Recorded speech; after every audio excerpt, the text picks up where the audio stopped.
Ya, terima kasih Anda masih bersama kami di Halo Indonesia. Pemirsa Indonesia akhirnya bersiap untuk hidup berdampingan dengan COVID-19. Pemerintah telah menyiapkan 3 strategi, yaitu pemantauan protokol kesehatan, kemudian berbasis aplikasi, kemudian penerapan testing yang terarah, dan juga optimalisasi perawatan pasien di rumah sakit. Satuan Tugas Penanganan COVID-19 mengungkapkan sejumlah negara di dunia melalui otoritas berwenang maupun pakar kesehatan telah sepakat bahwa virus COVID-19 tidak akan hilang sepenuhnya atau tetap ada dalam jangka waktu yang lama. Untuk itu, saat ini Indonesia sedang bersiap agar masyarakat bisa hidup berdampingan dengan COVID-19. Menteri Kesehatan mengungkapkan ada 3 arahan yang diberikan oleh Presiden agar masyarakat bisa segera hidup berdampingan dengan COVID-19, yaitu penerapan protokol kesehatan berbasis aplikasi, testing epidemiologi, dan optimalisasi perawatan pasien di rumah sakit. Meskipun demikian, belum ada yang bisa memprediksi akhir dari pandemi COVID-19. Sejumlah pakar bahkan menyebut situasi COVID-19 bisa saja beralih ke tahapan hiperendemi sebelum berubah menjadi endemi. Untuk itu, masyarakat diminta untuk terus mematuhi protokol kesehatan. Baik, untuk membahas lebih lanjut seperti apa peta jalan untuk kita bisa hidup berdampingan dengan COVID-19 dan juga apa yang harus kita persiapkan sebagai masyarakat. Kita akan membahasnya bersama narasumber yang sudah bergabung bersama saya ya. Pertama ada Dr. Sony selaku juru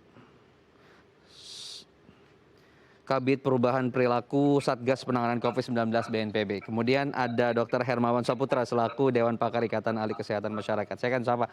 Selamat pagi, Pak Sony. Pagi Mas Imam. Pak Hermawan, selamat pagi. Selamat pagi Bung Imam, salam sehat selalu. Salam sehat selalu. Selamat pagi Pak Sony. Pagi. Pak Sony, kita mulai dari Pak Sony terlebih dahulu. Pak Sony, pemerintah sudah mulai ancang-ancang nih, menyiapkan roadmap ataupun peta jalan untuk kita bisa hidup berdampingan dengan COVID-19. Atau istilahnya yang banyak dikenal masyarakat adalah masuk ke endemi gitu. Nah, apa sih kemudian landasan akhirnya pemerintah memutuskan untuk kita kemudian transisi dari pandemi ke endemi ini? Ya, jadi gini Mas Imam, bahwa kita ini tidak ingin berlarut-larut terus menutup kegiatan masyarakat. Bagaimanapun juga 1,5 tahun terakhir tentu berdampak terhadap kondisi sosial ekonomi yang ada. Jadi kita nggak bisa buka tutup seperti itu secara terus-menerus ya. Membuka kegiatan masyarakat juga tanpa memperhitungkan risiko juga tidak mau. Jadi oleh karenanya harus ada titik temu atau keseimbangan di mana aktivitas bisa berjalan tetapi dengan risiko penularan yang lebih rendah. Ya, kita juga tahu bahwa kondisi saat ini pertumbuhan ekonomi sudah mulai membaik, penanganan kasus COVID-19 juga sudah membaik, walaupun kita masih dihadapkan pada sejumlah tantangan, salah satunya adalah menurunkan positivity rate ya. Kami juga telah menerbitkan waktu hari Sabtu kemarin buku panduan penerapan protokol kesehatan di berbagai tempat. Tujuannya apa? Tujuannya secara spesifik di setiap lokasi itu ada protokol-protokol kesehatan yang perlu menjadi acuan ketika aktivitas mulai dibuka. Jadi seperti di pasar, sekolah sekarang sudah mulai PTMT, lalu di kantor, bahkan di rumah kita juga buatkan panduan penerapan protokol kesehatan. Dan pemerintah juga sudah menerapkan pada 6 sektor untuk proses uji coba dengan protokol kesehatan digital menggunakan aplikasi Peduli Lindungi. Intinya sesuai dengan arahan Bapak Presiden bahwa sektor ini mulai dibuka secara perlahan dengan kehati-hatian yang luar biasa, tetapi kemudian dengan kehati-hatian tadi didukung oleh penggunaan teknologi, yaitu aplikasi Peduli Lindungi, sehingga kita bisa memitigasi risiko serendah mungkin. Aktivitasnya jalan, risikonya lebih rendah, penularan juga bisa kita tekan. Seperti itu kira-kira Bu Imam. Oke, baik. Saya akan ke Pak Hermawan. Sebetulnya kan sudah ada standar ya dari WHO untuk transisi seperti ini. Kalau Anda sendiri melihatnya bagaimana Indonesia, apakah memang sudah sesuai dengan standar tersebut gitu? Atau ya sudah nanti secara bertahap kita edukasi masyarakat juga akan kemudian sadar tentang kondisi kita saat ini seperti ini dan kita akan transisi ke endemi. Ya, secara standar ya, bagaimana cara dan metode untuk mencegah dan mengendalikan COVID ini, pemerintah kita sudah on the track. Artinya semua upaya itu mengarah kepada upaya yang memang sesuai dengan anjuran dari WHO. Hanya saja, kalau kita bicara angka capaian, apakah itu angka-angka epidemiologis yang menjadi indikator terkendalinya kasus, apakah kaitan juga dengan resiko mobilitas, kaitan dengan cakupan vaksinasi, tentu saja kita harus lebih mengoptimalkannya lagi karena banyak angka-angka dan indikator yang memang belum kita sesuai dengan standar WHO, termasuk positivity rate tadi yang disampaikan oleh Pak Soni. Tetapi kalau disebut metode dan tata caranya ya sebenarnya on the track, itu juga yang dilakukan negara-negara lain. Nah, menjadi poin penting ketika situasi global saat ini kan agak lebih terkendali ya secara umum. Di akhir tahun 2020 yang lalu ada 120 negara yang berjibaku secara serius menghadapi COVID, tetapi sekarang kurang lebih masih 30-an negara yang masih cukup serius ya untuk berjibaku. Walaupun hampir semua negara di dunia juga masih ada kasusnya, jadi COVID ini belum betul-betul hilang dari berbagai negara. Hanya saja sebagian besar negara dari yang sebelumnya 120 sudah terkendali, sebagian belum.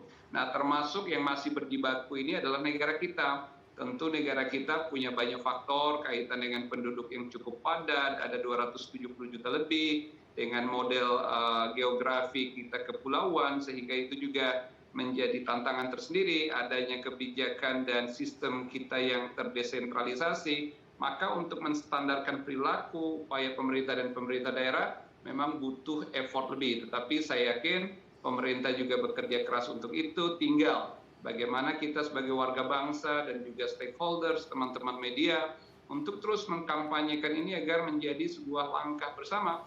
Kita tidak ingin ya istilah-istilah endemi, apalagi ke depan menjadi potensial hyperendemi itu terjadi. Nah, oleh karena kita tidak ingin, maka kewaspadaan harus kita betul-betul antisipasi dan siapkan sejak dini. Sebelum suatu waktu ke depan juga WHO akan mencabut leveling pandemi ini menjadi situasi yang skalanya ke masing-masing negara di dunia. Bung Imam. Oke, berarti kita sambil jalan ya intinya, kemudian kita transisi, relaksasi, sambil jalan kemudian kita pindah untuk bisa hidup berdampingan. Pak Soni, sebetulnya 3 strategi, tapi saya mau fokus ke 2. Yang pertama adalah integrasi kemudian dengan aplikasi, dan juga yang terakhir perawatan di rumah sakit. Nah, yang aplikasi tadi, bagaimana kita memaksimalkan ini Pak Soni? Apa yang harus jadi poin-poin perhatian baik itu pemerintah pusat ataupun daerah dan juga pelaksanaan di lapangan? Karena ini kan nggak semua masyarakat kita kemudian terintegrasi secara internet atau daring gitu. Apakah upaya-upaya seperti tadi ada sertifikat yang print yang memang boleh diakses, jadi masyarakat jadi salah satu sertifikat legal gitu ya yang bisa digunakan masyarakat kemanapun, atau memang harus menggunakan tadi integrasi aplikasi untuk semua urusan? Ya, Mas Imam. Jadi yang pertama, penggunaan aplikasi itu betul-betul untuk menjadi screening ya, apakah seseorang itu kalau masuk atau melakukan aktivitas itu dia berisiko tinggi atau tidak, berisiko tinggi menularkan dan berisiko tinggi tertular atau tidak. Supaya risikonya tidak tinggi, maka ada screening kesehatan, apakah kondisi tubuhnya sedang tidak menderita sakit, kalau kemudian apakah dia sudah divaksin dan seterusnya. Jadi di situ ada screening kesehatan di aplikasi Peduli Lindungi secara individual. Nah, kemudian yang kedua, penggunaan aplikasi Peduli Lindungi ini yang juga penting adalah membuat QR code-nya. Karena setiap titik lokasi itu, QR code-nya itu unik, spesifik. Ya, GPS. Sehingga nanti kita bisa identifikasi orang ini masuk dari pintu mana saja. Pembukaan mal kemarin menjadi contoh bahwa dari berapa juta, saya lupa persisnya, berapa juta orang yang mencoba masuk ke mal, itu ternyata ada 14 ribuan yang merah statusnya. Seharusnya nggak boleh masuk. Jadi tertahan. Bayangkan kalau mereka bisa masuk, artinya risiko penularan di dalam mal juga menjadi tinggi. Makanya kita melakukan screening di luar. Nah, QR code ini juga didorong agar 6 sektor yang nanti akan mulai dibuka aktivitasnya secara bertahap tadi, termasuk misalkan industri berorientasi ekspor, itu betul-betul dia sudah punya QR code-nya yang spesifik. Lalu kemudian akses terhadap internet. Karena bagaimanapun juga kalau internetnya sulit, ketika melakukan screening di depan bisa terjadi antrian atau kerumunan, ya kan? Maka ini kan uji cobanya benar-benar dalam skala kecil dulu dan bertahap. Sehingga kita tahu bagaimana kemampuan Peduli Lindungi dan perbaikan-perbaikan apa yang harus dilakukan. Lalu berikutnya, tidak semua orang punya smartphone, tidak semua orang punya aplikasi ini. Oleh karenanya sedang disiapkan strateginya. Jadi intinya bahwa orang beraktivitas jangan sampai terhambat hanya karena dia tidak punya smartphone. Screening tadi bisa dilakukan misalkan menggunakan nomor induk kependudukan. Si fulan misalnya nomor induk kependudukannya ini, lalu kemudian petugas yang masukkan nomor induk kependudukan, lalu kemudian di situ bisa kelihatan screening kesehatannya seperti apa. Jadi memang tentu lebih panjang, tetapi kita tidak bisa menghilangkan hak orang yang tidak punya smartphone tadi untuk beraktivitas. Atau di print out ya tadi ya kartu vaksinnya, karena cukup mudah ketika kita tampilkan nanti ke bagian security di halaman lobi pusat perbelanjaan. Untuk yang rumah sakit kita bahas nanti ya Pak Sony usai jeda ya. Jangan beranjak pemirsa, tetap bersama kami di Halo Indonesia.